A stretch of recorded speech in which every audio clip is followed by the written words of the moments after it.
السلام عليكم ورحمة الله تعالى وبركاته. اليوم جينا نحكو على دراسة الأدب في السنة الثانية ثانوي.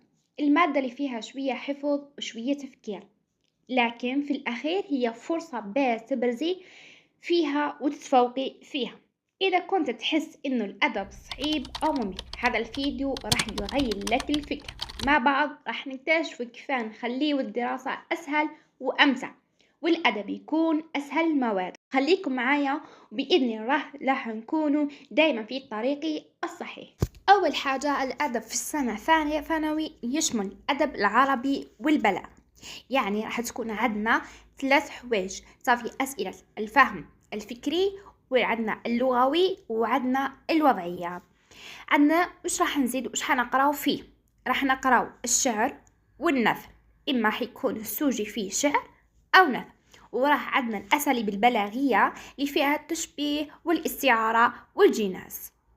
كما نعرفوا أي درس أو أي نص راح نقراوه راح يكون فيه بعض المفردات اللي ما نعرفوهاش.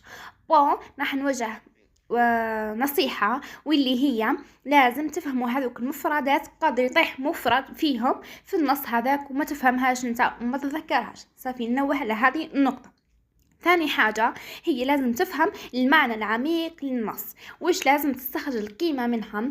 فهم فيها أهم خصائص هذيك، مثلا العصر العباسي كما الفخر. نورمالمون تقرأوا هذه الدروس، نسيت نوعا ما الدروس اللي قريناهم. ثالث حاجة وهي التلخيص، لازم نلخص أهم العناصر الرئيسية في هذاك العصر. مثلا وش هي مثلا الشعراء، أهم الشعراء، خصائص هذاك العصر كمان هكذا، ولازم نحفظوهم.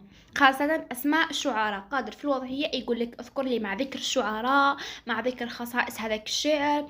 كمان هكذا قادر حتى يجيك سؤال نظري كمان هكذا في أسئلة الفهم الفكري. رابع حاجة واللي هي تقسيم الوقت بين الحفظ والفهم وحل المواضيع. أهم حاجة وهي حل المواضيع.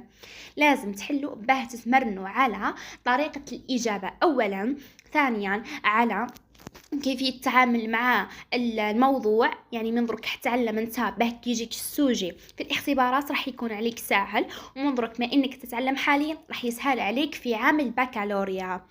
التركيز، لازم تحاول انك تدرس في بيئة هادئة ومريحة لكي تركز أكثر. أهم قناة اعتمدت عليها هي قناة الأستاذ أيوب خذيوي، كانت تعطينا أهم الملخصات وأهم الأفكار، تلقى فيها بزاف حوايج، وحتى في أهم المواضيع لازم تعتمدوا عليها بالبزاف.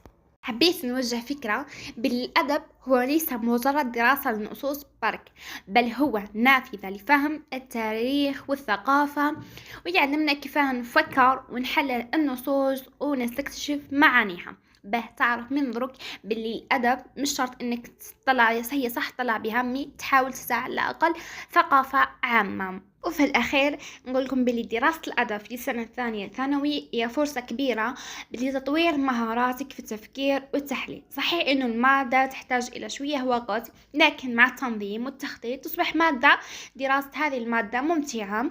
تفكروا باللي أن الأدب ليس مجرد حفظ للأفكار فقط، حاولوا إنكم تفهموها أكثر من تحفظوا.